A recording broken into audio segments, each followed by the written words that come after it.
আসসালামু আলাইকুম, আমি সানজিদা আলম, সিলেট এমএজি ওসমানী মেডিকেল কলেজে চতুর্থ বর্ষে।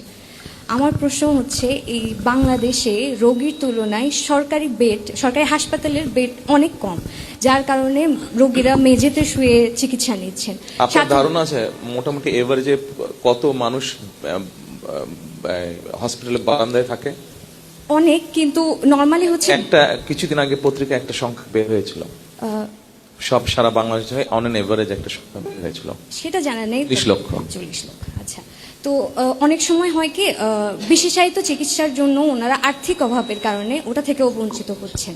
এখন যদি সরকারি হাসপাতালগুলো পাবলিক প্রাইভেট পার্টনারশিপের দিকে আগায়, সেই কর্মসূচিটা বাস্তবায়ন হলে বা সেটা বাস্তবায়ন হলে কতটুকু ইফেক্টিভ হবে, প্লাস হচ্ছে বেসরকারি হাসপাতালগুলো আমাদেরকে কিভাবে সেদিক দিয়ে সেই ভূমিকা রাখবে কিভাবে?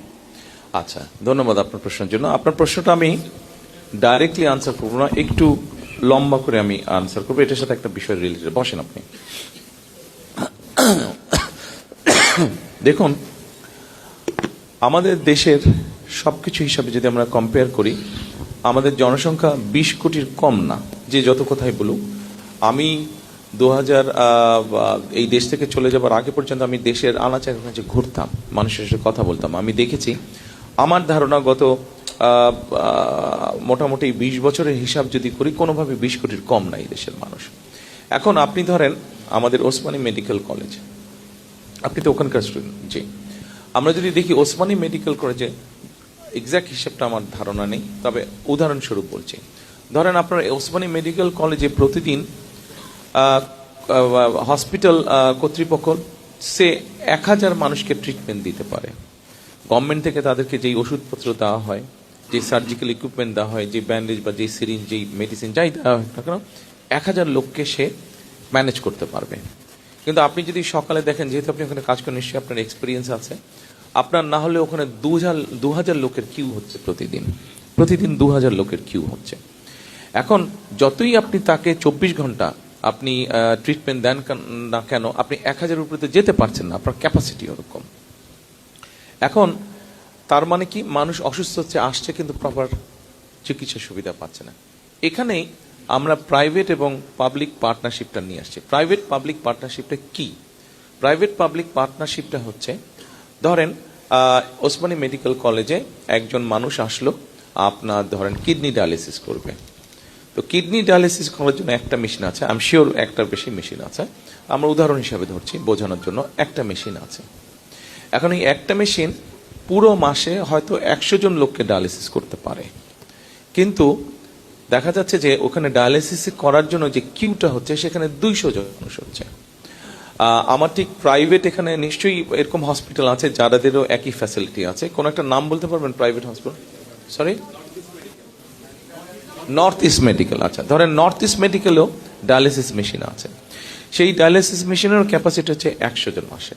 তো আমরা যেটা চিন্তা করছি, আমাদের যেটা পরিকল্পনা আছে, সেটা হচ্ছে আমরা Osmani medical north east medical কলেজের সাথে আমরা কথা বলবো, তাদেরকে বলবো, দেখো তোমাদের একটা মেশিন আছে, কিন্তু তোমাদের যেহেতু প্রাইভেট হসপিটাল, তোমাদের খরচ যেহেতু তোমরা বেশি নাও, স্বাভাবিকভাবেই ওরা হয়তো সে মাসে 30 জন লোকই পায়, তার মানে 70টা খালি থাকছে তাদের। আর আমাদের ওসমানী মেডিকেল কলেজ, সেখানে 100 জন বেশি আছে, 100 জনের থেকে 200 জন আছে। আমরা ওদের সাথে কথা বলে, ওদের সাথে আলোচনা করে আমরা ওদেরকে কি পরিমাণ পেমেন্ট করব, কারণ একটা তো হিসাবের একটা জানাই থাকে যে কি পরিমাণ খরচ হতে পারে ডায়ালিসিস করতে গেলে, একটা ধারণা। তাদেরকে মিনিমাম তাদের একটা প্রফিট ধরে আমরা বলবো যে তুমি কেবিনে রাখবা পেশেন্টকে। কেউ যদি ওয়ার্ডে থাকতে চায়, সেটার খরচ সে নিজে দিবে, বাট কেবিন পর্যন্ত সরকার বহন করবে। তখন আমরা ওই যে 70 জন, ওখানে যে 100 জন আছে, 100 জন থেকে আমরা সরিয়ে নিয়ে এসে এদেরকে নর্থ ইস্ট মেডিকেল কলেজে তাদেরকে আমরা দিব। এটাই হচ্ছে বেসিক্যালি বেসিক থিওরি, যেটা আমাদের বেসিক পরিকল্পনা, যে প্রাইভেট পার্টনারশিপ। অর্থাৎ কারণটা এই জন্য, আপনি দেখেন, আপনি যদি এখানে এখন ওসমানী মেডিকেল কলেজের যদি সেকেন্ড শাখা আপনি খুলতে যান, আপনাকে আজকে প্ল্যান করতে হবে, জমি অধিগ্রহণ করতে হবে, বাজেট স্যাংশন করতে হবে, মেশিন আসবে, কন্ট্রাক্টর হবে, টেন্ডার হবে। একটা রাজনৈতিক সরকারের মেয়াদ সাধারণত 5 বছর। By the time you finish the hospital, তার কাজ যখন শেষ হয়ে যাবে, রুগী যখন সেবা পাবে, ততক্ষণ একটা সরকারের মেয়াদ শেষ, রুগী হতে সেবা পাবে। কিন্তু মূল বিষয়টা এখানে না, সরকারের মেয়াদ শেষ এটা মূল বিষয় না। মূল বিষয়টা হচ্ছে আপনার সেই ডায়ালিসিস রোগী 5 বছর পর্যন্ত কি ওয়েট করা সম্ভব? তার পক্ষে সম্ভব না, ও বেচারা তো মারাই যাবে, মানুষের তো মরেই যাবে। তো সেই জন্যই আমরা প্রাইভেট পাবলিক পার্টনারশিপটা করতে এসেছি। এটার পলিসিগুলো ঠিক করে সবকিছু ঠিক দ্রুত ঠিক করে ফেলতে পারলে 3 থেকে 6 মাসের মধ্যে আমরা এই সার্ভিসটা আস্তে আস্তে আস্তে আস্তে মানুষের কাছে পৌঁছে দিতে পারবো। এই ক্ষেত্রে আমরা যেটা সিদ্ধান্ত, মোটামুটি পরিকল্পনা আছে, সব রোগের ক্ষেত্রে বিষয়টা হবে না। যেগুলো নর্মাল রোগ সেগুলো করতে হবে না। এটা হতে পারে কিডনি রোগের ক্ষেত্রে, এটা হতে পারে কার্ডিয়াক পেশেন্টের ক্ষেত্রে, এটা হতে পারে ক্যান্সার পেশেন্টের ক্ষেত্রে। এরকম যেগুলা সিরিয়াস টাইপের অসুখ বিসুখ, সেগুলোর ক্ষেত্রে আমরা প্রাইভেট পাবলিক পার্টনারশিপটা এরকম একটা পলিসি আমরা তৈরি করতে যাচ্ছি। এখানে আমরা আরেকটি আপনাদের সাথে অ্যাড করি। আপনি দেখেন, আপনি করলেন তারপরে প্রাইভেট পার্টনারশিপ, পাবলিক পার্টনারশিপ, তারপরেও কিন্তু আপনার মূল লক্ষ্যকে মানুষকে তো সুস্থ রাখা, মূল লক্ষ্যটা হচ্ছে মানুষকে সুস্থ রাখা। সেই জন্য আমরা আরেকটি পরিকল্পনা করেছি। আমি জানি না আপনাদের সাথে একটি শব্দের পরিচয় আছে কি, পল্লী চিকিৎসক।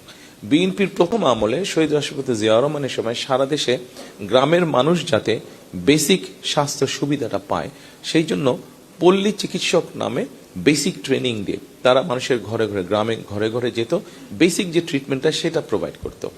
আমরা ঠিক সেটার আদলে আমরা হেলথ কেয়ারের অ্যাপয়েন্ট করতে চাই। হেলথ কেয়ারের অ্যাপয়েন্ট করে এই হেলথ কেয়ারদেরকে আমরা একটা বেসিক মেডিকেল ট্রেনিং দিব, হাইজিন ট্রেনিং দিব। আমরা ছোটখাটো অসুখ বিসুখ হলে তারা মানুষের ঘরে ঘরে গিয়ে সেবাটা দিতে পারবে। বড় কোনো যদি অসুখ হয় যেটা তার মনে হবে যে সেটা তার আয়ত্তের বাইরে, তখন সে রেফার করবে। এটা রেফারেল সিস্টেম আস্তে আস্তে ডেভেলপ করবো আমরা, সেটা তখন তারা রেফার করবে।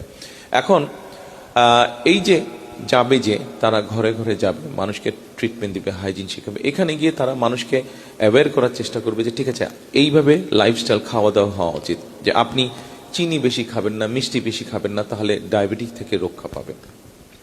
আপনি ভাজা পোড়া এই ধরনের জিনিসগুলা খাবেন না, গরুর গোশত, চর্বি টর্বি এগুলা বাদ দিয়ে খেতে হবে। তার শাক সবজি বেশি খাবেন, গ্রিন ভেজিটেবল চেষ্টা করবেন বেশি খাওয়ার জন্য। তাহলে যেটা হবে সেটা হচ্ছে যে তাহলে কার্ডিয়াক সমস্যা কম হবে।